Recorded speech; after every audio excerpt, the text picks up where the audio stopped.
आज की इस क्लास में सभी भक्तों का स्वागत है। अभी हम कीर्तन से स्टार्ट करेंगे।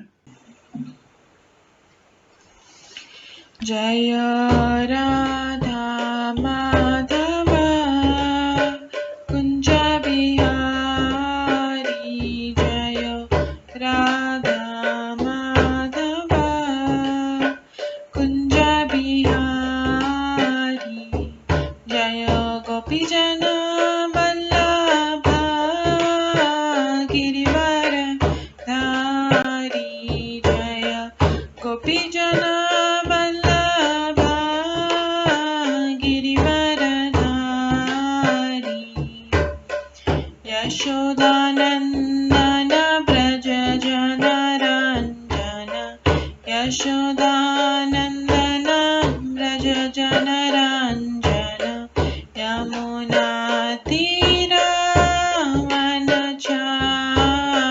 यमुना तीरावनचारी,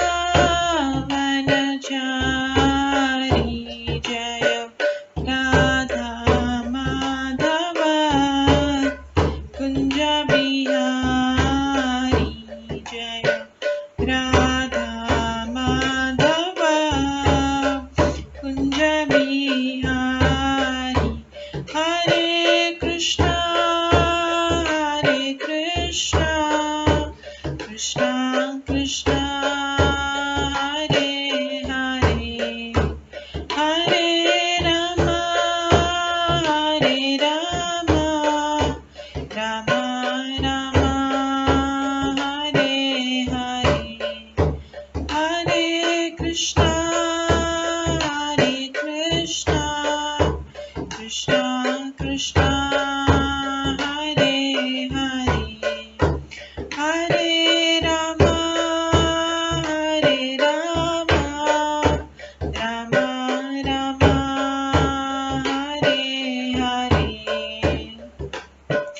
हरे कृष्णा कृष्णा कृष्णा हरे हरे, हरे राम राम राम हरे हरे, हरे कृष्णा कृष्णा कृष्णा हरे हरे, हरे राम राम राम हरे हरे, हरे कृष्णा कृष्णा कृष्णा हरे हरे, हरे राम राम राम हरे हरे, हरे कृष्णा कृष्णा कृष्णा हरे हरे, हरे राम राम राम हरे हरे, हरे कृष्णा कृष्णा कृष्णा हरे हरे, हरे राम राम राम हरे हरे, जय राधा माधव राधे, जय राधा गोविंद राधे, जय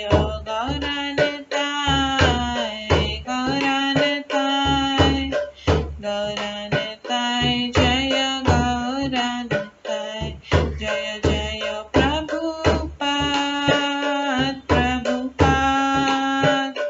प्रभुपाद जय जय प्रभुपाद, जय जय गुरुदेव जय जय गुरुदेव, नित्य गौर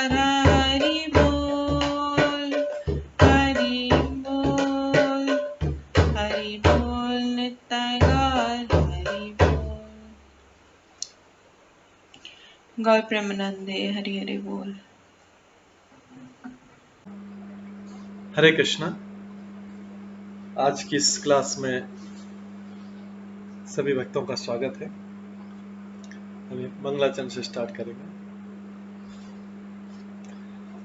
ॐ अज्ञानतिमिरन्धस्य ज्ञानाञ्जनशलाकया चक्षुरुन्मिलितं येन तस्मै श्रीगुरुवे नमः।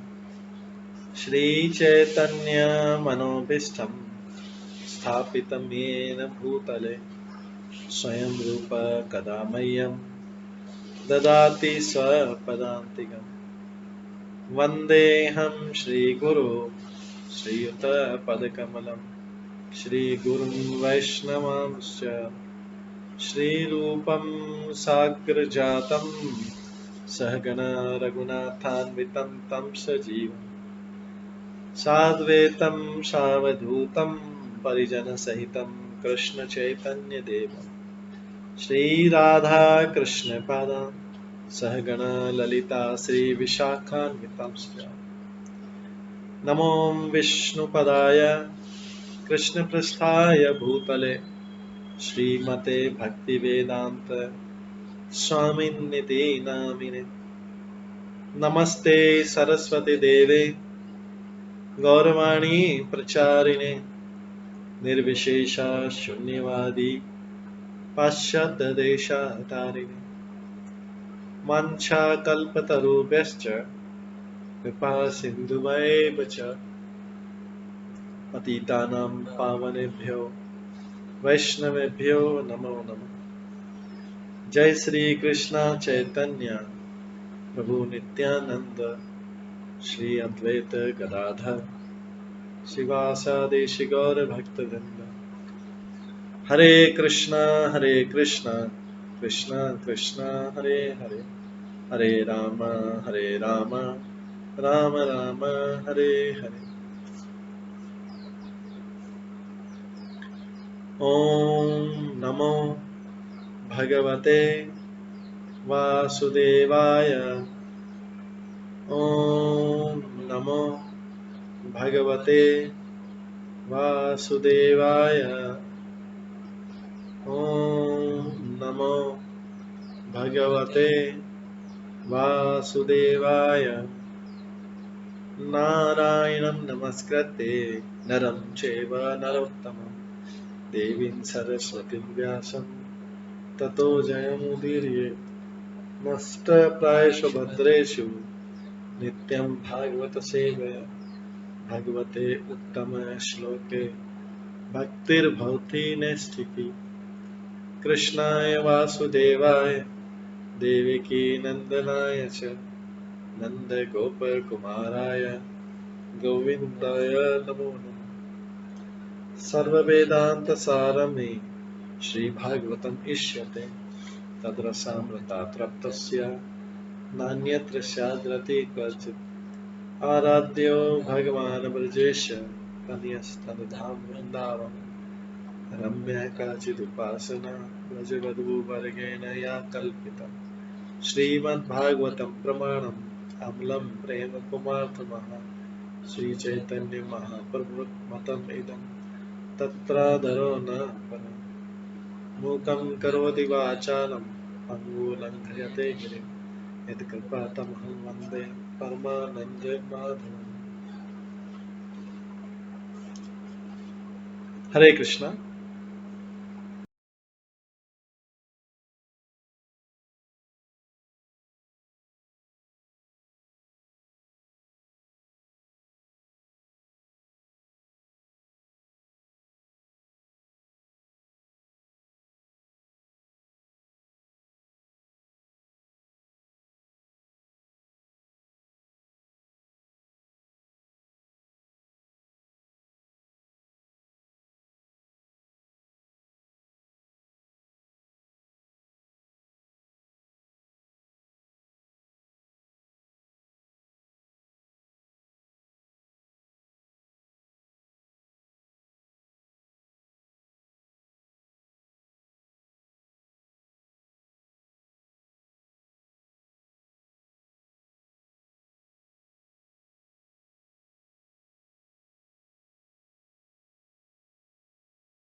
हरे कृष्णा। आज की इस क्लास में सभी भक्तों का स्वागत है।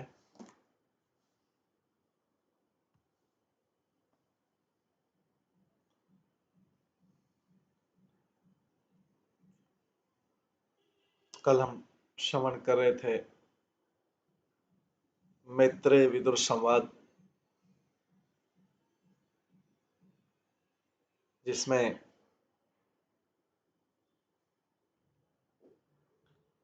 मैत्रेय विदुर को बताते हैं कि किस तरह से सृष्टि की रचना होती है। मैत्रेय ने कहा कि जब प्रकृति के 3 तत्वों के सहयोग का संतुलन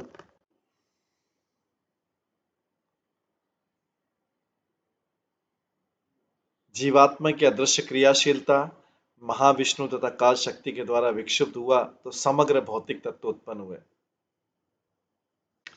और यहाँ पर भौतिक सृष्टि का अत्यंत रोचक वर्णन हुआ है। भौतिक सृष्टि का प्रथम कारण बद्ध जीव का भाग्य, ये कल हमने श्रवण किया था। ये भौतिक सृष्टि बद्ध जीव के सुख के लिए विद्यमान है, बद्ध जीव के लिए तथाकथित भौतिक सुख के लिए विद्यमान है, जो इंद्रिय तृप्ति के उसी का झूठा स्वामी बनना चाहता है। किसी को ज्ञात नहीं कि बद्ध जीव ने सबसे पहले कब इस भौतिक प्रकृति पर स्वामित्व प्राप्त करने की इच्छा की, किंतु वैदिक साहित्य से ज्ञात होता है कि भौतिक सृष्टि बद्ध जीव के इंद्रिय सुख के लिए निमित्त है। एक सुंदर श्लोक जिसमें कहा गया कि बद्ध जीव के इंद्रिय सुख का निष्कर्ष है कि जब बद्ध जीव अपने प्रमुख कर्तव्य भगवान के प्रति सेवा को भूल जाता है तो वह इंद्रिय सुख के वातावरण तैयार करता है, जिसे माया कहते हैं, और यही भौतिक सृष्टि का कारण है।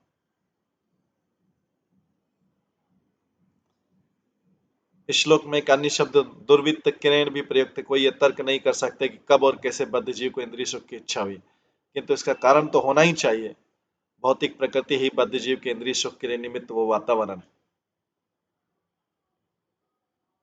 जिसकी सृष्टि भगवान ने की है। और ये प्रारंभ में प्रकृति भगवान विष्णु द्वारा विक्षुब्ध की जाती है। और भगवत गीता से भी पता लगता है कि प्रकृति कृष्ण तथा विष्णु की अध्यक्षता में कार्य करना शुरू करती है और अब भी कार्यशील है, किंतु श्री भगवान अपरिवर्तित है। भूल से भी नहीं सोचना चाहिए कि चूंकि सृष्टि श्री भगवान से उद्भूत है, अतः उन्होंने अपने आप को भौतिक दृश्य जगत में रूपांतरित कर दिया।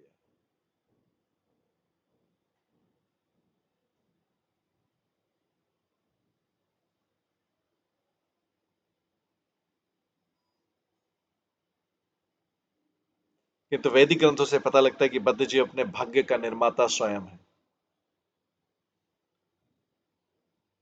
और पूर्ण पुरुषोत्तम भगवान की अध्यक्षता में प्रकृति के नियम अनुसार उसे विशेष ध्येय धारण करना पड़ता है। परमात्मा के रूप में भगवान उसके संग रहे। ये कल हमने श्रवण किया था। आज इसी के आगे श्रवण करेंगे 13वें श्लोक से, तीसरे स्कंद के 20वें अध्याय के 13वें श्लोक से। रज प्रधानात् महत स्त्री लिंगो देवचोदितात्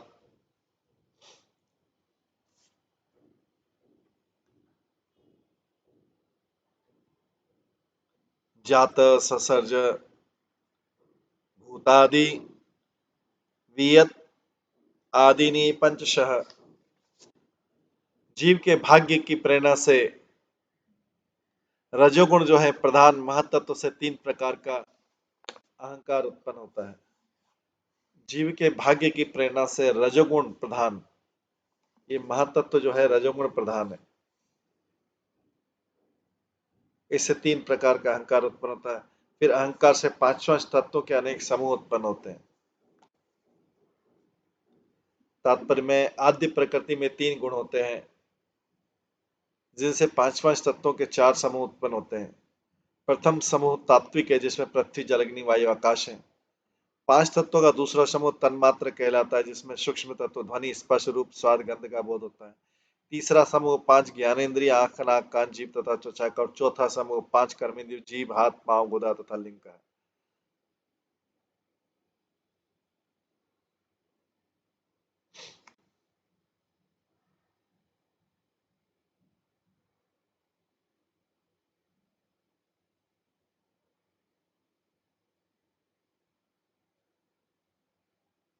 तानि च एकशः तानि चैकैकशः सृष्टम् असमर्थानि भौतिकं सह तदेव योगेन हेमम अंडम आवासृजन।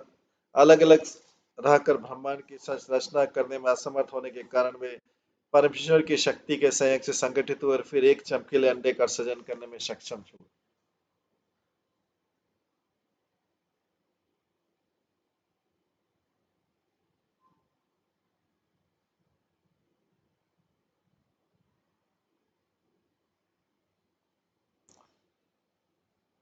स शिष्ट अब्धि सलीले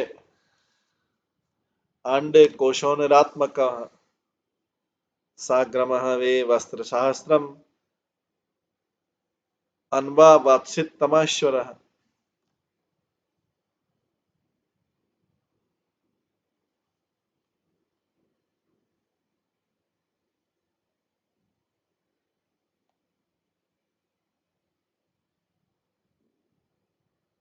यह चमकीला अंडा 1000 वर्षों से भी अधिक काल तक अचेतन अवस्था में कारणाणु के जल में पड़ा रहा। तब भगवान ने उसके भीतर गर्भोदक्षा विष्णु के रूप में प्रवेश किया।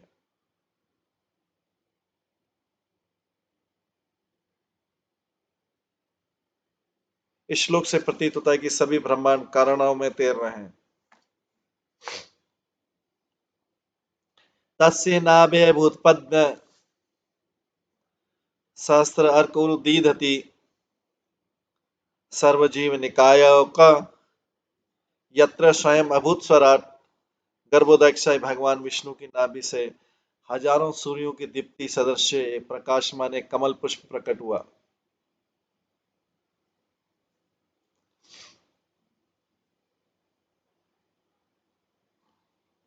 पिछली सृष्टि के प्रलय के पश्चात भगवान के शरीर के भीतर स्थित बद्ध जीवात्माएं कमल के रूप में इकट्ठी होकर बाहर निकल गई।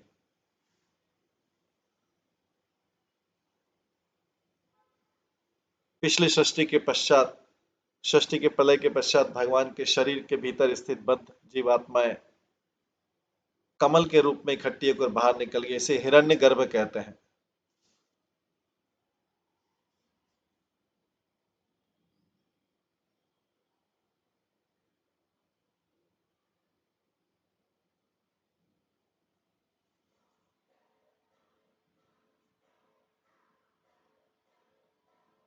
इससे जो प्रथम जीवात्मा प्रकट हुआ ब्रह्मा जी थे, जो शेष दृश्य जगत को स्वतंत्र रूप से सृष्टि करने में समर्थ है। इस कमल को 1000 सूर्यों के प्रकाश के समान दैदीप्यमान कहा गया। इससे सूचित होता है कि परमेश्वर की अंश स्वरूप जीवात्माएं भी उसी प्रकार की होंगी, क्योंकि भगवान भी अपनी शारीरिक कांति को, जिसे ब्रह्म ज्योति कहते हैं, चारों ओर फैलाते हैं। भगवत गीता तथा अंत वैदिक ग्रंथों में वैकुंठ लोक का जो वर्णन है उससे आगे पुष्टि होती है। वैकुंठ लोक में न तो धूप है, न चांदनी है, न अग्नि है, न बिजली की आवश्यकता है। वहां प्रत्येक लोक सूर्य लोक के समान स्वतः प्रकाशमान है।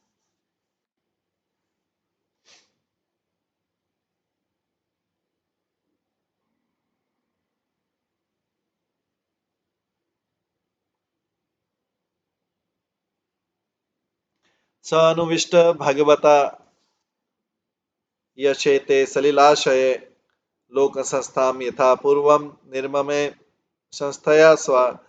जब गर्भोदक्षाई भगवान ब्रह्मा के हृदय में प्रवेश कर गए जब गर्भोदक्षाई भगवान ब्रह्मा के हृदय में प्रवेश कर गए तो ब्रह्मा को बुद्धि आई और उस बुद्धि से उन्होंने ब्रह्मांड की पूर्वत सृष्टि प्रारंभ की।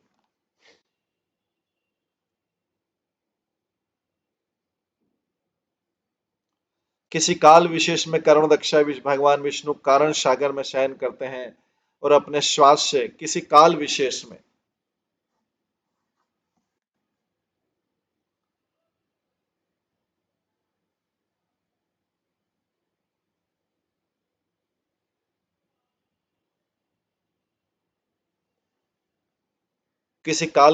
करुण दक्षाई भगवान विष्णु कारण सागर में शयन करते हैं और अपनी श्वास से हजारों ब्रह्मांडों की सृष्टि करते हैं।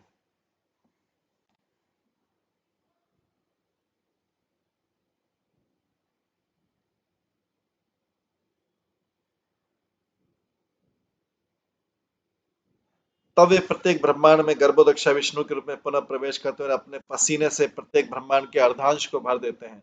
शेष आधा भाग शून्य रहता है, जिससे बाह्य अंतरिक्ष कहते हैं। तब उनके उदर में कमल पुष्प प्रकट होता है, प्रथम जीव ब्रह्मा की उत्पत्ति होती है। तब भगवान पुनः क्षीरोदक्षा विष्णु के रूप में ब्रह्मा समेत प्रत्येक जीवात्मा के हृदय में प्रवेश करते हैं। भागवत गीता के 15वें अध्याय से इसकी पुष्टि भगवान कहते हैं, मैं सबों के हृदय में स्थित हूँ और मुझे से स्मृति तथा विस्मृति संभव है। कर्म के साक्षी रूप भगवान प्रत्येक जीवात्मा को विगत कल्पांत के प्रलय के समय जिसकी जो इच्छा थी उसके अनुसार तथा स्मृति तथा बुद्धि प्रदान करते हैं। यह बुद्धि अपनी क्षमता के अनुसार तथा कर्म के नियम द्वारा प्राप्त होती है।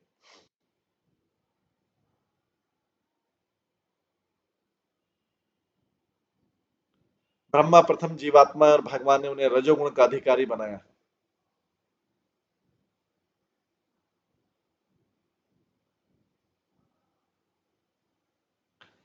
अतः उन्हें आवश्यक बुद्धि प्रदान की गई जो इतनी व्यापक तथा शक्तिशाली जिससे वे भगवान के नियंत्रण से लगभग स्वतंत्र हो गए हैं।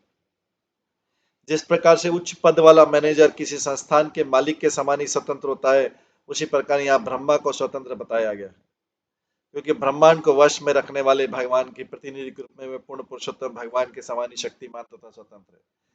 भगवान ने ब्रह्मा के भीतर परमात्मा के रूप में उन्हें सृजन करने की बुद्धि प्रदान की है। अतः प्रत्येक जीवात्मा की बुद्धि उसकी अपनी नहीं होती है। यह तो भगवान की कृपा के मनुष्य सृष्टि कर सकता है। इसी संसार में ऐसे अनेक वैज्ञानिक तथा महान कार्यकर्ता हैं जिनमें अद्भुत सृजन शक्ति, किंतु परमेश्वर के निर्देशन के अनुसार ही सृष्टि करते हैं। कोई वैज्ञानिक भगवान के निर्देशन से अनेक आश्चर्यमय आविष्कार कर सकता है, किंतु उसके वश में न तो यह है कि अपनी बुद्धि से वो भौतिक प्रकृति के कठोर नियम पर विजय पाले, न ही भगवान से ऐसी बुद्धि प्राप्त कर पाना संभव है, क्योंकि तब भगवान की सर्वोच्चता बाधित होगी। इस श्लोक में कहा गया कि ब्रह्मा ने ब्रह्मांड की सृष्टि की जैसे ये पहले थी। इसका अर्थ है कि उन्होंने इसी नाम तथा रूप वाली प्रत्येक वस्तु की सृष्टि की जैसी कि पहले के दृश्य जगत में थी।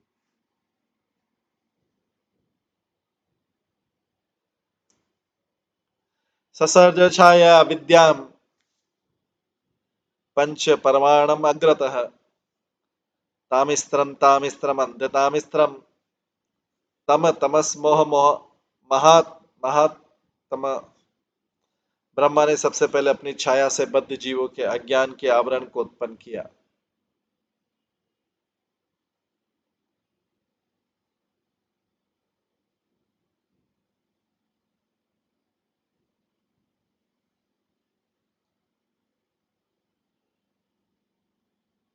ब्रह्मा ने सबसे पहले अपनी छाया से बद्ध जीवों के अज्ञान के आवरण उत्पन्न किए। इनकी संख्या 5 है। तामिस्त्र, अंध तामिस्त्र, तमस, मोह तथा महामोह कहलाते हैं।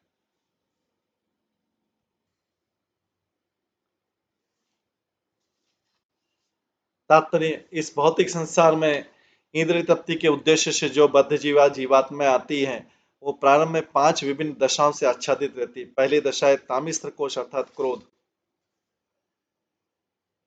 स्वाभाविक रूप से प्रत्येक जीवात्मा को थोड़ी स्वतंत्रता प्राप्त है, किंतु यदि जीवात्मा यह सोचे कि वह परमेश्वर के समान स्वतंत्र भोग क्यों नहीं करता या उन्हीं के समान मुक्त भोक्ता क्यों नहीं हो जाता है, तो सिर्फ किंचित स्वतंत्रता का दुरुपयोग कहा जाएगा।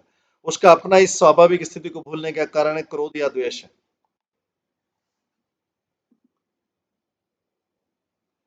तो स्वाभाविक रूप से प्रत्येक जीवात्मा को थोड़ी स्वतंत्रता प्राप्त है, किंतु जीवात्मा यह सोचे कि वह परमेश्वर के समान स्वतंत्र भोग क्यों नहीं कर सकता या उन्हीं के समान मुक्त भोक्ता क्यों नहीं हो जाता। परमेश्वर के समान सोचता है कि ऐसी स्वतंत्रता मिले, तो इस किंचित स्वतंत्रता का दुरुपयोग कहा जाएगा। उसका अपनी स्वाभाविक स्थिति को भूलने के कारण क्रोध या द्वेष। जीव भगवान का शाश्वत अंश होने के कारण कभी भी भगवान के समान भोक्ता नहीं बन सकता, किंतु जब इसे भूल जाता है और भगवान से समता करने लगता है तो उसकी इस अवस्था को तामिस्त्र कहते हैं। आत्मा साक्षात्कार के क्षेत्र में भी जीवात्मा की तामिस प्रवृत्ति बनी रहती है।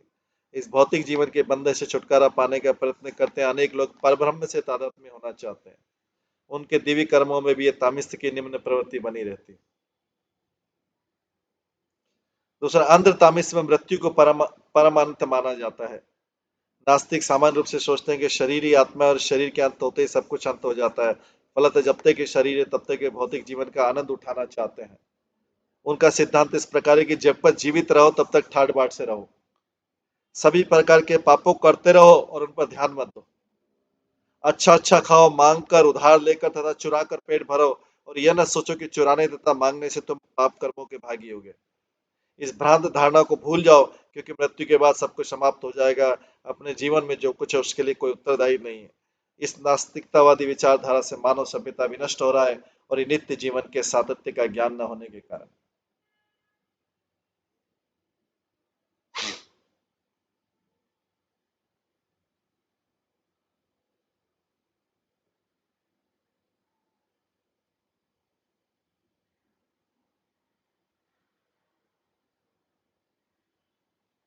तीसरा, ये अंध तामिस्त्र अज्ञान तमस के कारण है। आत्मा के संबंध में कुछ भी नहीं जानना तमस है। यह भौतिक जगत भी प्राय तमस कहलाता है, क्योंकि इसके 99% से अधिक जीव आत्मा के स्वरूप से क्योंकि इसके 90% से अधिक जीव आत्मा के स्वरूप से अपरिचित रहते हैं। प्राय प्रत्येक व्यक्ति सोचता है कि शरीर है, उसे आत्मा के संबंध में किसी प्रकार की जानकारी नहीं होती है। इस भ्रांत धारणावश और सदैव सोचता है यह मेरा शरीर है और शरीर से संबंधित सभी वस्तुएं मेरी। ऐसा दिग्भ्रमित जीवात्माओं के लिए संभोग सुख ही उस भौतिक जगत का मूल आधार है।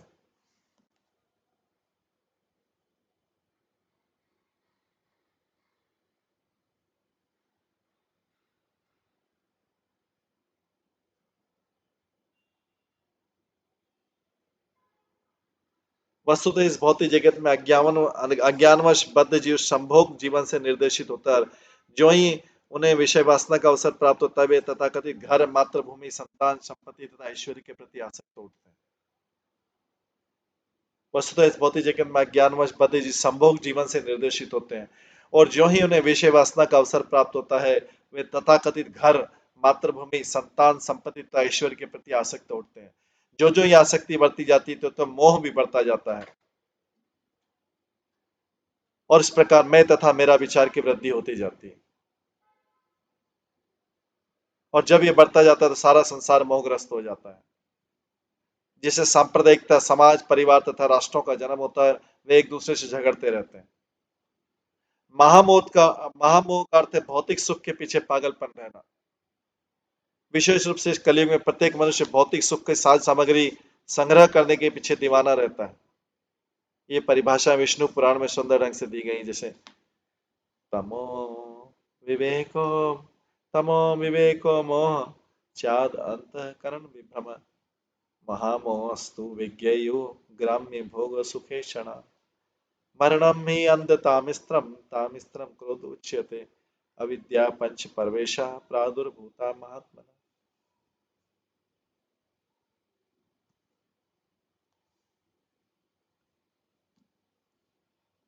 विससर्जात्मन कायम नाभिनंदन तममयम जगृहु यक्ष रक्षांसी जगृहु यक्ष रक्षांसी रात्रि क्षुत त्रट समुद्भवाम। क्रोध के कारण ब्रह्मा ने उस अविद्यामय शरीर को त्याग दिया।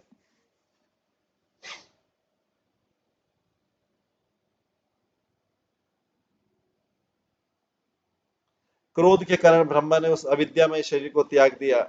इस अवसर का लाभ उठाकर यक्ष तथा राक्षस गण उस रात्रि रूप में स्थित शरीर पर अधिकार जमाने के लिए कूद फांद मचाने लगे। रात्रि भूख तथा प्यास का स्रोत है।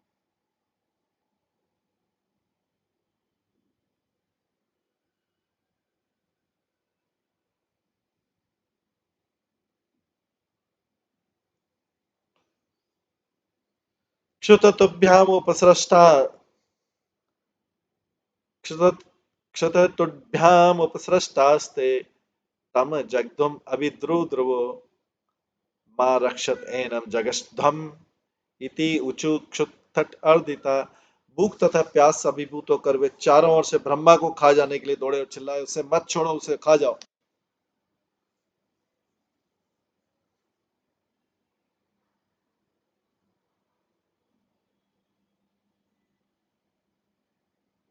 आज भी विश्व के कुछ देशों में यक्षों तथा राक्षसों के प्रतिनिधि विद्यमान हैं। ऐसा माना जाता है ऐसे असभ्य मनुष्य को अपने ही माँ बाप दादों को मारने में मजा आता है। वे उन शरीरों को भून कर प्रेम उत्सव मनाते हैं।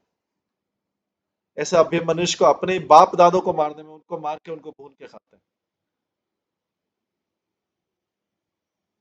विश्व के कुछ देशों में ऐसे यक्षों तथा राक्षसों के प्रतिनिधि विद्यमान है। देवस्थान संविघ्न माम यक्षत रक्षतः अहो में यक्ष रक्षांशी प्रजा यूयम बभूविथ। देवताओं के प्रधान ब्रह्मा जी ने घबराकर उनसे कहा, मुझे खाओ नहीं, मेरी रक्षा करो।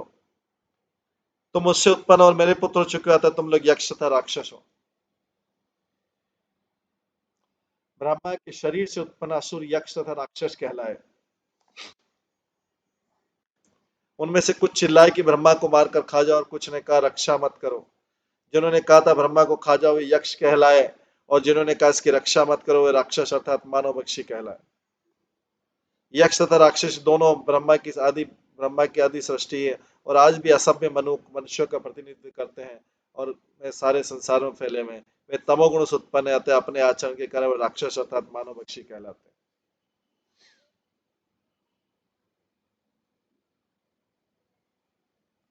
देवता प्रभयाया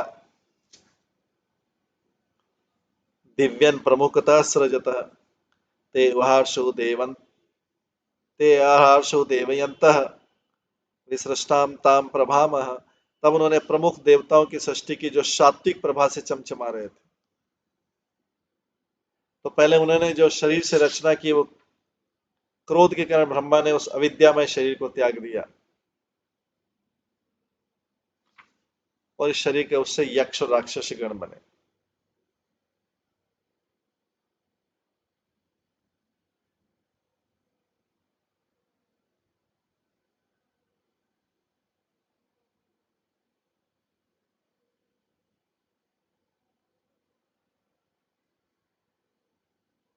उसके बाद ब्रह्मा जी ने प्रमुख देवताओं की सृष्टि की जो सात्विक प्रभा से चमचमा रहे थे, उन्होंने देवताओं के समक्ष दिन का तेज फैला दिया, जिस प्रकार देवताओं ने खेल खेल में अधिकार जमा लिया।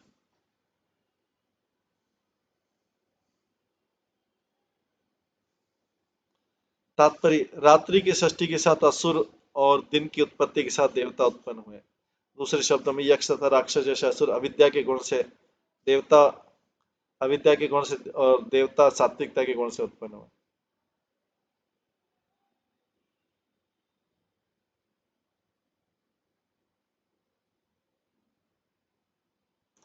देवादेवान् जगन्नतः सृजति स्म अतिलोलुपान् तेनम लोलुपतया मैथुनाय अभिपेदिरे। ब्रह्मा जी ने अपने नितंब प्रदेश से असुरों को उत्पन्न किया, जो अत्यंत कामी थे। अत्यंत कामी होने के कारण वे संभोग के लिए उनके निकट आ गए।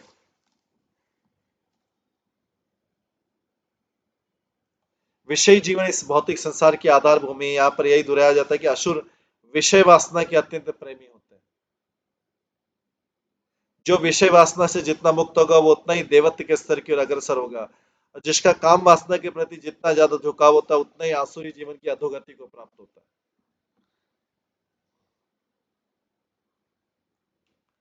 ततो हसन च भगवान असुरे निरपत्रपे अन्वीमान तरसा क्रुद्धो भीत परात पतत। पहले तो पूज्य ब्रह्मा जी उनकी मूर्खता पर हंसे, किंतु उन निर्लज्ज असुरों को अपना पीछा करते हुए देखकर क्रुद्ध होकर, भयभीत होकर हड़बड़ी में भागने लगे।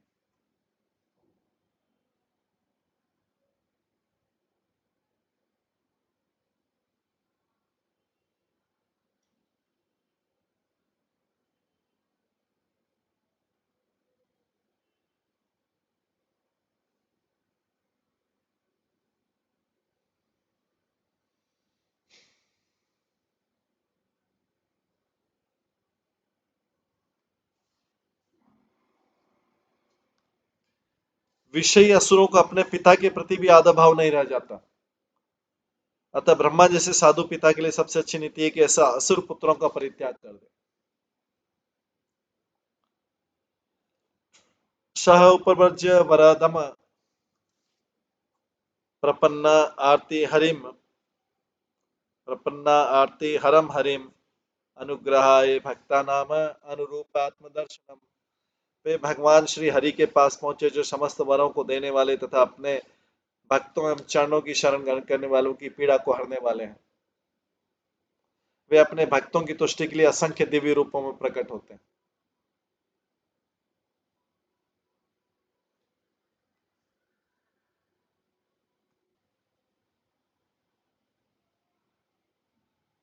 तो इस प्रकार से हम देखते हैं कि ब्रह्मा जी से साधु पिता के लिए सबसे अच्छी नीति यही कि वे ऐसे असुर पुत्रों का परित्याग करें। सपव्रज वरदम प्रपन्न आरती हरम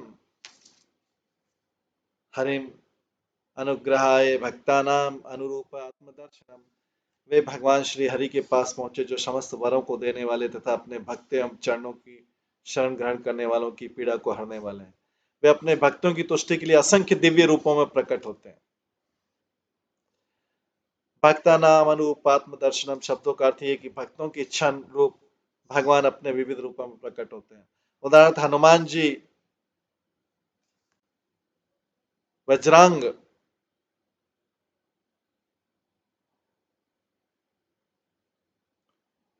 भगवान को भगवान श्री रामचंद्र के रूप में देखना चाहते हैं, जबकि कुछ अन्य वैष्णव राधा कृष्ण के रूप में देखना चाहते हैं और कुछ ऐसे हैं जो भगवान को लक्ष्मी नारायण के रूप में देखना चाहते हैं। मायावादी दार्शनिक का विचार है कि यद्यपि भगवान द्वारा ये सभी रूप भक्तों की इच्छा अनुसार धारण की जाती, किंतु वास्तव में वे निराकार हैं भगवान, तो मायावादी बोलते हैं। तो भी ब्रह्म संहिता से हमें ज्ञात होता है कि ऐसा नहीं है, भगवान विविध रूप में होते हैं। उसमें कहा गया अद्वैतम अच्युतम, भगवान भक्ति की कल्पना के कारण भक्ति के समक्ष प्रकट नहीं होते हैं। ब्रह्म संहिता भी बताती है कि भगवान के अनेक रूप हैं, रामादि मूर्ति शिव कला नियमित तिष्ठन, वे करोड़ करोड़ रूपों में विद्यमान है। जीवात्माओं की 84 लाख योनियां हैं, किंतु परमेश्वर के अवतार अनंत है। भागवत में कहा गया जिस प्रकार समुद्र की तरंगे नहीं गिनी जा सकती क्योंकि वे लगातार प्रकट और लुप्त होती है, उसी तरह भगवान तथा के अवतार तथा रूप भी अनंत है। भक्त किसी रूप विशेष के प्रति अनुरक्त होता है और वह इसी रूप को पूजता है।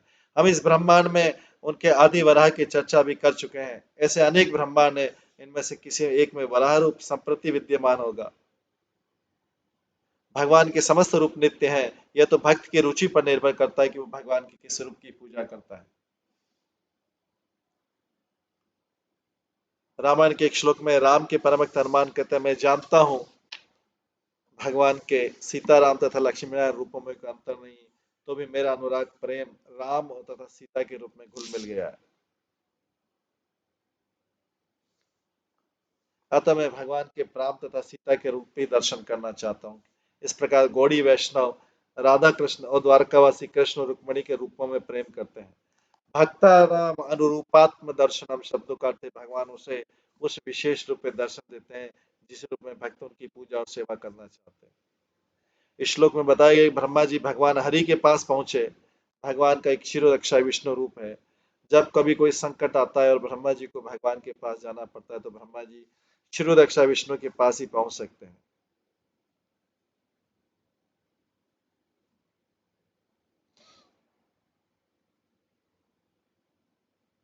और ये भगवान का अनुग्रह है कि जब भी ब्रह्मांड के उत्पातों के बारे में ब्रह्मा जी उनके पास जाते हैं वे अनेक अनेक अनेक प्रकार से उनका संकट दूर कर देते हैं।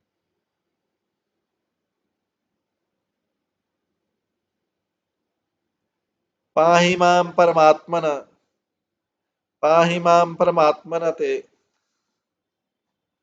प्रेषणेन असृजं प्रजा ताइमा यदि तुम पाप उपक्रमांति माम प्रभो। भगवान के पास जाकर ब्रह्मा जी ने उन्हें इस प्रकार संबोधित किया, हे भगवान इन पापी असुरों से मेरी रक्षा करें जिन्हें आपकी आज्ञा से मैंने उत्पन्न किया था। विषय वासना की भूख से क्रोधोन्माद में आकर मुझ पर आक्रमण करने आए हैं। तात्पर्य इस घटना से ऐसा प्रतीत होता है कि ब्रह्मा के द्वारा उत्पन्न असुरों की सृष्टि में पुरुषों के मध्य समलिंगी तृष्णा उत्पन्न होती है। दूसरे शब्दों में एक पुरुष द्वारा एक पुरुष के लिए समलिंगी भूख आसुरी है और सामान्य जीवन में किसी भी बुद्धिमान मनुष्य के लिए उचित नहीं है।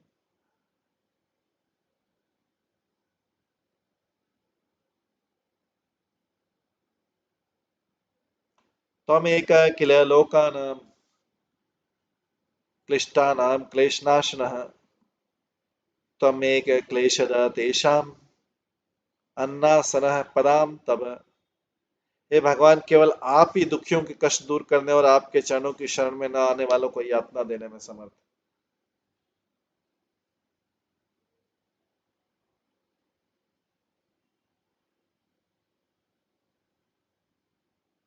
हे भगवान, केवल आप ही दुखियों के कष्ट दूर करने और आपके चरणों की शरण में न आने वालों को यातना देने में समर्थ। तात्पर्य क्लेश दस्ते शाह मनासनम पदाम। तब सुनिश्चित करता है कि भगवान के दो काम है। प्रथम ये कि जो उनके चरण कमलों की शरण में आता है उसे सुरक्षा प्रदान करें, और दूसरा है कि जो आसुरी स्वभाव के और भगवान से भेदभाव रखते हैं उन्हें कष्ट पहुंचाए। तो भगवान क्या करते हैं, जो उनके चरण कमलों की शरण में आता है उसे सुरक्षा प्रदान करते हैं, और जो आसुरी स्वभाव के और भगवान से भेदभाव रखते हैं उन्हें कष्ट पहुंचाए। माया का अर्थ है अभक्तों को कष्ट पहुंचाना। या ब्रह्मा कहते हैं, आप शरणागत जीवों की रक्षा किया था, मैं आपके चरण कमलों की शरण ग्रहण करता हूँ, कृपया करके इन असुरों से मेरी रक्षा करें।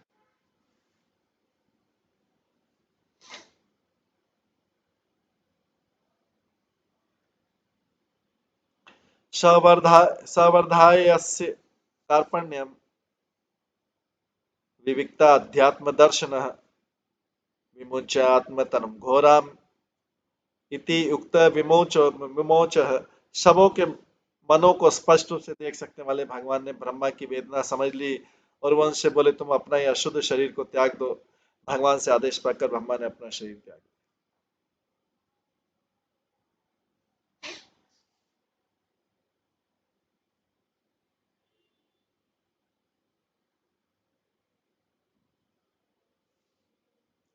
तात्पर्य, भगवान को श्लोक में विविक्ताध्यात्म दर्शन कहा गया है।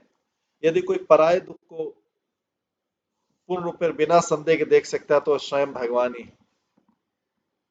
यदि कोई मनुष्य कष्ट में होता है और अपने मित्र से उसका निवारण चाहता है तो ऐसा कभी कभी होता है कि मित्र उसके दुख की सघनता को नहीं समझ पाता, किंतु भगवान के लिए ऐसा कर पाना कठिन नहीं है। परमात्मा रूप में प्रत्येक जीवात्मा के शरीर में स्थित है और दुख के वास्तविक कारणों को प्रत्यक्ष देखता रहता है। भगवद गीता में भगवान कहते हैं, सर्वस्य चाहम हृदय सन्निविष्टम। मैं सबों के हृदय में स्थित हूँ और मुझी से स्मृति तथा विस्मृति उत्पन्न होती है। इस प्रकार जब कोई पूर्णतः भगवान की शरण में चला जाता है तो भगवान को अपने हृदय से में संस्थित पाता है। वे हमें संकट से उबरने अथवा अपनी भक्ति करने के उपाय के आदेश दे सकते हैं। फिर भी भगवान ने ब्रह्मा से अपना वर्तमान शरीर त्यागने को कहा, क्योंकि उससे आसुरी तत्व उत्पन्न हुआ था। श्रीधर स्वामी के अनुसार ब्रह्मा के द्वारा निरंतर शरीर त्याग यह सूचित नहीं करता कि वास्तव में अपना शरीर त्यागते हैं, वरन में सुझाव देते हैं कि ब्रह्मा ने एक विशेष प्रकार की मानसिकता का परित्याग कर दिया। मन जो है जीवात्मा का सूक्ष्म शरीर है। हम कभी ऐसे विचार में मग्न हो सकते हैं जो पाप में हो, किंतु यदि हम इस पाप में विचार को त्याग दें तो ये कहा जा सकता है कि हम शरीर को त्याग कर रहे हैं। जब ब्रह्मा ने असुरों को उत्पन्न किया था उसका मन ठिकाने पर नहीं था। हो सकता है कि वो काम में रहा हो, क्योंकि सारी सृष्टि कामुक थी, इसलिए इसे कामुक संतानें उत्पन्न हुई। इसका अर्थ है कि माता पिता को संतान उत्पन्न करते समय सतर्क रहना चाहिए। संतान की मानसिक मानसिक अवस्था गर्भाधान के समय माता पिता की मानसिक स्थिति के ऊपर निर्भर करती है।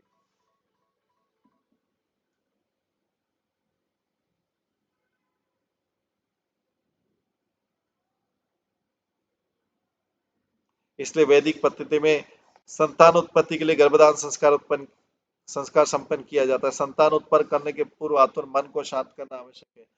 जब माता पिता भगवान के पाद पद्म में अपने मन को रमाते हैं तो ऐसी स्थिति में जो संतान उत्पत्ति वो सौभाग्य भक्त बनती है। और जब समाज ऐसे उत्तम लोगों से पूर्ण रहता है तो आसुरी प्रवृत्ति के कारण कोई कष्ट नहीं पहुंचता।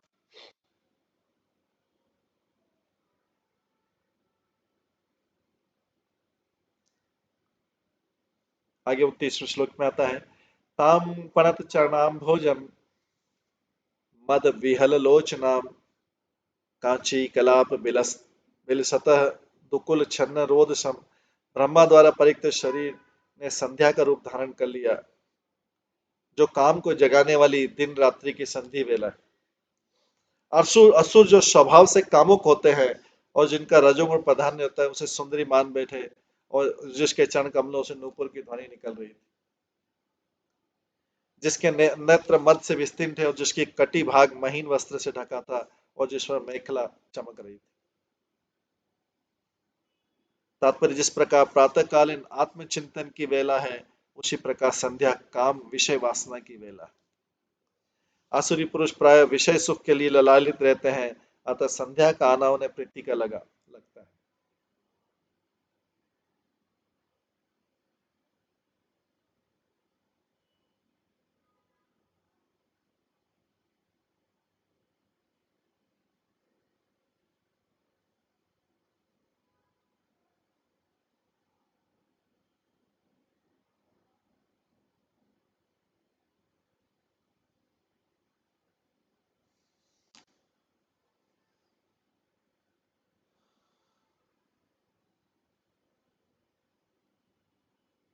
संध्या आगमन को असुरगण ने एक सुंदर स्त्री मान लिया और उसे कई प्रकार से चाहने लगे। उन्होंने उस संध्या को सुंदरी मान लिया जिसके पांव के नुपुर से रुंझन हो रही थी, जिसकी कटी के प्रदेश में मेखली थी, सुंदर सुंदर उरोज थे और अपनी काम तुष्टि के लिए उन्होंने इस सुंदरी बालक को अपने समक्ष प्रकट होने का आयास।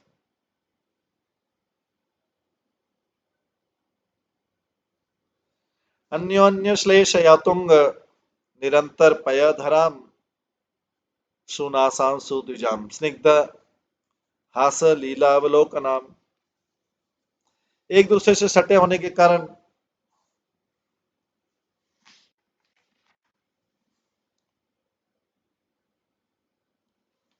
उनके स्तन ऊपर उठे हुए थे और उनके बीच में कोई रिक्त स्थान न बचा था। उनकी दांत तथा नाक तथा दांतों की बनावट सुंदर थी। उनके होठों पर आकर्षक हंसी नाच रही थी और वह असुरों को क्रीड़ा पूर्वक चितवन से देख रही थी। ग्रहंती मृडी आत्मानम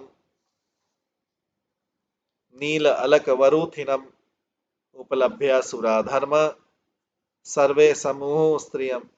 काले काले बाल समूह से विभूषित वो मानो लज्जावश अपने को छिपा रही थी।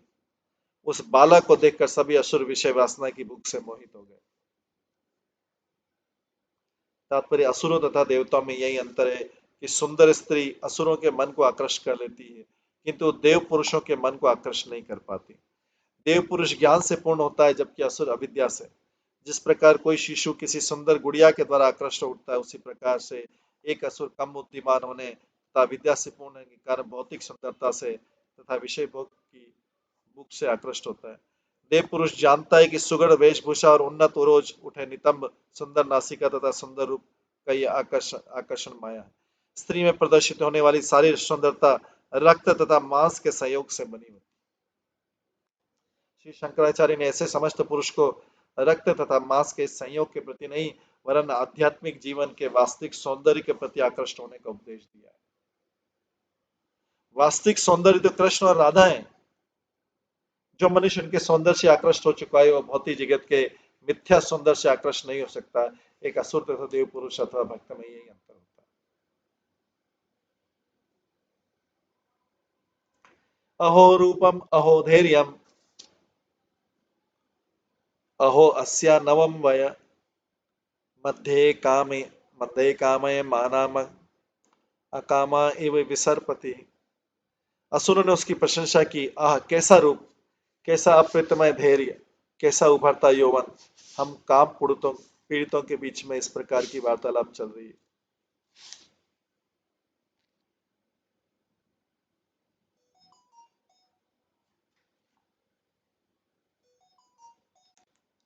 मानो काम भाव से सर्वथा रहित हो।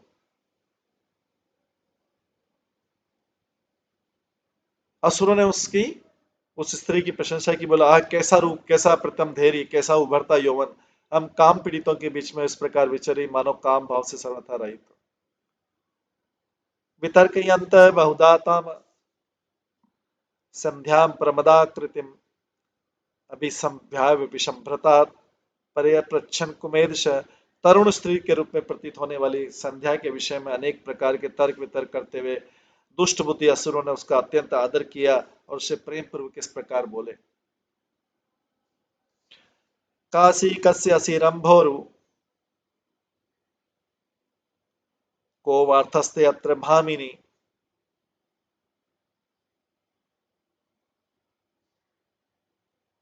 रूप द्रविणन्यम रूप द्रविण पण्येन दुर्भाग्योनो विवाद से। हे सुंदरी बाला, तुम कौन हो? तुम किसकी पत्नी या पुत्री हो और हम सबके समक्ष किस प्रयोजन से प्रकट हुई है? हम अभागों को तुम अपने सौंदर्य रूपी अमूल्य सामग्री से क्यों तरसा रही हो? तो तात्पर्य यहाँ भौतिक जगत के मिथ्या सौंदर्य के प्रति असुरों का आकर्षण दिखाया गया है। असुर लोग इस संसार में त्वचा सौंदर्य के लिए कोई भी मूल्य चुका सकते हैं। वे अहर्निश कठोर श्रम करते हैं, किंतु इस कठिन श्रम का प्रयोजन विषय जीवन का आनंद उठाना है। किंतु इस कभी कभी वे योग का अर्थ न जानते, अपने आप को कर्म योगी बतलाते हैं। योग का अर्थ है पूर्ण पुरुषोत्तम भगवान के साथ अपने को जोड़ना अथवा कृष्ण भावनामय के लिए कर्म करना। ऐसे मनुष्य जो कठोर श्रम करता हो, चाहे जिस उद्यम में हो तथा ऐसा मनुष्य जो अपने कर्म के फल को पूर्ण पुरुषोत्तम भगवान श्री कृष्ण की सेवा में समर्पित कर देता है, कर्म योगी कहलाता है।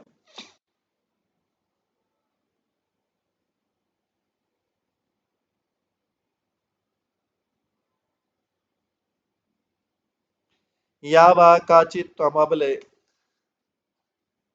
दृष्ट्या संदर्शनम तव उत्सो निशो क्षमाणानाम कंदुक क्रीडिया मन। हे सुंदरी बाला, तुम चाहे जो भी हो, हम भाग्यशाली कि तुम्हारा दर्शन कर रहे हैं। तुमने गेंद के अपने खेल से हम दर्शकों के मन को विचलित कर दिया।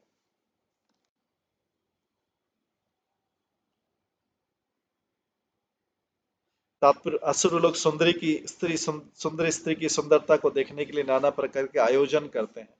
यहाँ बताया गया कि उन्होंने गेंद खेलती हुई तरुणी को देखा। कभी कभी आसुरी लोग टेनिस जैसे खेलों का आयोजन करते हैं, स्त्री के साथ करते हैं। ऐसे आयोजनों का उद्देश्य सुंदरी बालक के शारीरिक सौंदर्य का अवलोकन तथा सूक्ष्म काम भाव उठाना है।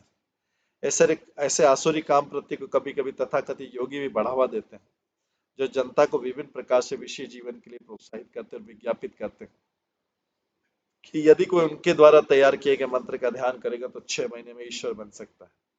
जनता चाहती है कि लोग उन्हें ठगें, इसलिए कृष्ण से वंचकों को उत्पन्न करते, ढोंग करते हैं और ठगते हैं।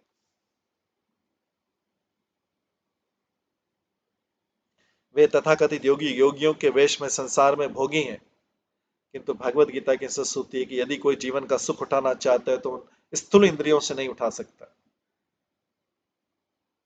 रोगी व्यक्ति को अनुभवी डॉक्टर सलाह देता है कि रुग्ण अवस्था में सामान्य भोग से विलग रहें। रोगी प्रत्येक वस्तु का भोग नहीं कर सकता, रोग से बचने के लिए उसे भोग से दूर रहना चाहिए। उसी प्रकार हमारी भौतिक अवस्था रोगी जैसी है। यदि कोई सचमुच इंद्रिय सुख चाहता है तो उसे संसार के बंधन से मुक्त होना होगा। आत्मिक जीवन में हम अनंत इंद्रिय सुख उठा सकते हैं। भौतिक तथा सात्विक सुख में यह अंतर है कि भौतिक सुख सीमित है। यदि कोई भौतिक काम वासना के सुख में लिप्त रहना चाहे तो दीर्घ काल तक सुख नहीं भोग सकता, किंतु काम सुख त्याग देने पर आत्मिक जीवन का शुभारंभ होता है, असीम होता है। भागवत में कहा गया, ब्रह्म सौख्य अर्थात आत्मिक सुख अनंत है। मूर्ख प्राणी ही पदार्थ के सौंदर्य पर रिश्ते हैं और इससे मिलने वाले सुख को सत्य मान बैठते हैं, किंतु वास्तविक आनंद नहीं होता। नहीं,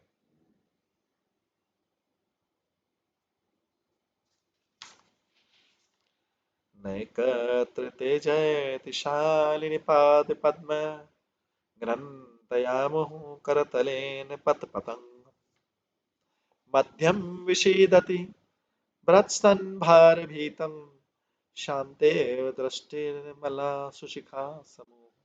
हे सुंदरी, जब तुम धरती से उछलती गेंद को अपने हाथों से बार बार मारती हो तो तुम्हारे चरण कमल एक स्थान पर रुके नहीं रहते।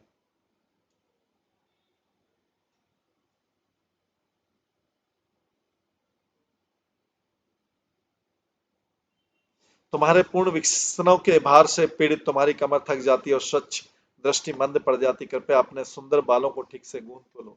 ये जो है असुर लोग उस सुंदरी की प्रशंसा करें जो ब्रह्मा के शरीर से उत्पन्न हुई थी। ब्रह्मा ने जो शरीर को रिजेक्ट कर दिया,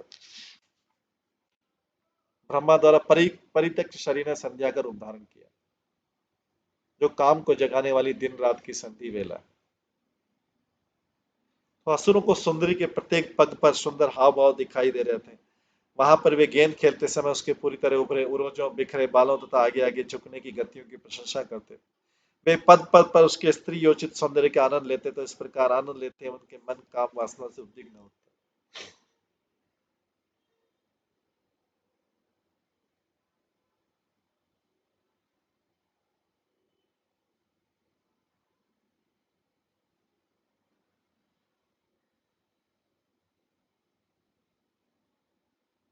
जिस प्रकार रात्रि में अग्नि के चारों ओर पतंगे एकत्र होते हैं और फिर मारे जाते हैं, उसी प्रकार से असुर सुंदरी के कंदुक सदृश स्तनों की हलचल के शिकार हो जाते हैं। असुर लोग और सुंदरी की बिखरी हुई केश राशि भी कामी असुरों के मन को आहत करती।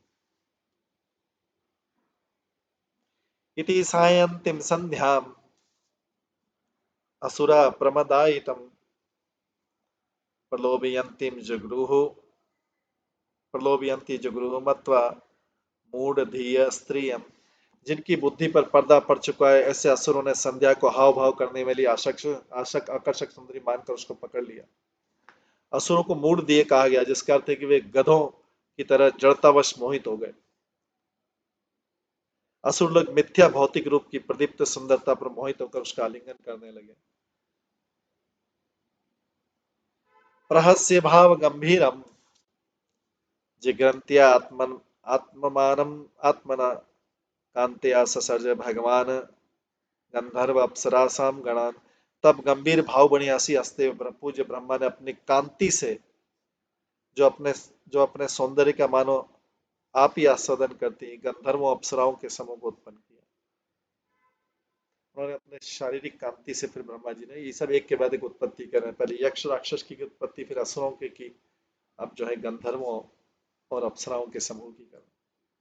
उन्होंने अपनी कांति से, ब्रह्मा जी ने अपनी कांति से गंधर्व अप्सराओं के समूह को उत्पन्न किया। स्वर्गलोक के गायक गंधर्व कहलाते हैं और नर्तिकें अप्सराएं। असुरों द्वारा आक्रमण किए जाने पर ब्रह्मा ने पहले संध्या समय तक एक सुंदर स्त्री का रूप उत्पन्न किया और फिर गंधर्व तथा अप्सराएं उत्पन्न की। जब इंद्रिय तृप्ति के लिए गायन तथा वादन का प्रयोग होता है तो वो आसुरी होता है,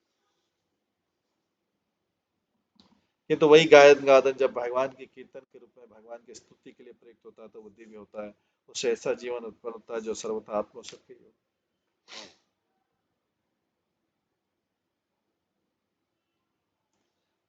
विससर्ज तनुम ताम विससर्ज तनुम तांबे ज्योत्सनाम कांति मतिम प्रियाम ते वच आददु प्रीत्या विश्वावसुपुरगमा। तत्पश्चात ब्रह्मा ने चांदनी सा दीप्तिमान तथा सुंदर रूप त्याग दिया और विश्वास वसु तथा अन्य गंधर्वों ने प्रसन्नतापूर्वक उसे अपना लिया। ब्रह्मा जी ने वो शरीर त्याग दिया, मतलब वो वाली मानसिकता त्याग दी, और उस मानसिकता को विश्वावसु तथा अन्य गंधर्वों ने उसे प्रसन्नतापूर्वक अपना लिया।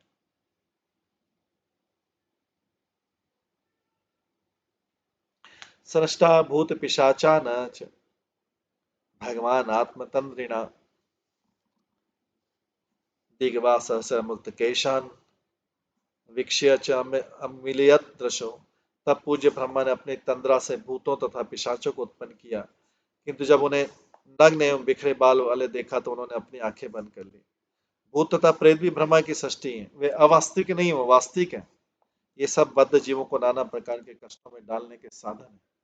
इनकी सृष्टि परमेश्वर के आदेश से ब्रह्मा द्वारा समझी जाती है। जग्रहो तत्विष्टासाम ताम जम्रम आख्यम तनुम प्रभो निद्राम जग्रहो तत्विष्टासाम ताम जम्रुणाख्यम तनुम जाम्रणमाख्यम तनुम प्रभो निद्राम इंद्रिय विक्लेद यया भूतेषु दृश्यते येन उच्छिष्टान दर्शयन्ति तम उन्मादम प्रशिक्षते। जीवों के सृष्टि भ्रष्टा ब्रह्मा द्वारा उस अंगड़ाई के रूप में फेंके जाने वाले शरीर को भूत पिशाच, जब उन्हें आलस्य आया तो उस शरीर को भूत पिशाचों ने अपना लिया। इसी को निद्रा भी कहते हैं, जिसमें लार चू जाती। जो लोग अशुद्ध रहते हैं उन पर ये भूत प्रेत आक्रमण करते हैं और ये आक्रमण उन्माद पागलपन कहलाता है। अशुद्ध रहने पर उन्माद रोग या भूतों का आक्रमण होता है। यहाँ पर स्पष्ट है कि जब मनुष्य गहरी सी या निद्रा में सो जाता है तो उसके मुख से जो थूक बहता है वो अशुद्ध होता है, और इस अवसर का लाभ उठाकर भूत प्रेत उस पर आक्रमण कर देते हैं। दूसरे शब्दों में जो सोते समय लार चुबाते हैं गंदे माने जाते हैं और उन्हें या तो भूत सताते हैं या पागल हो जाते हैं।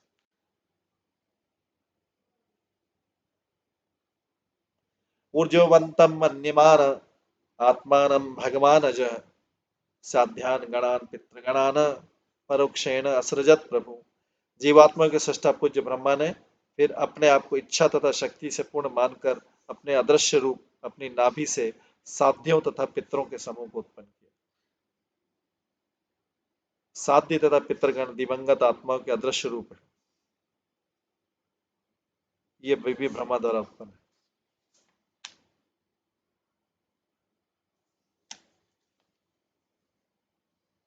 इस प्रकार से ब्रह्मा ने विभिन्न प्रकार की सृष्टि की।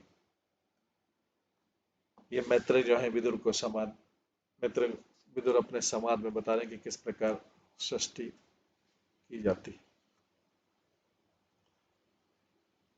ब्रह्मा द्वारा।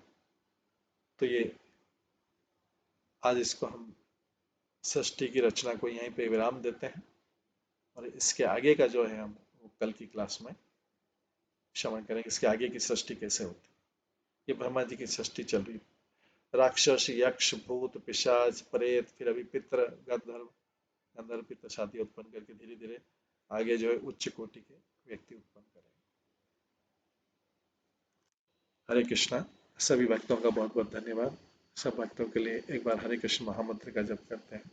हरे कृष्णा कृष्णा कृष्णा हरे हरे, हरे राम राम राम हरे हरे। श्री भागवतम महापुराण की जय, श्रील प्रभुपाद की जय, सभी भक्तगणों की जय। हरे कृष्ण।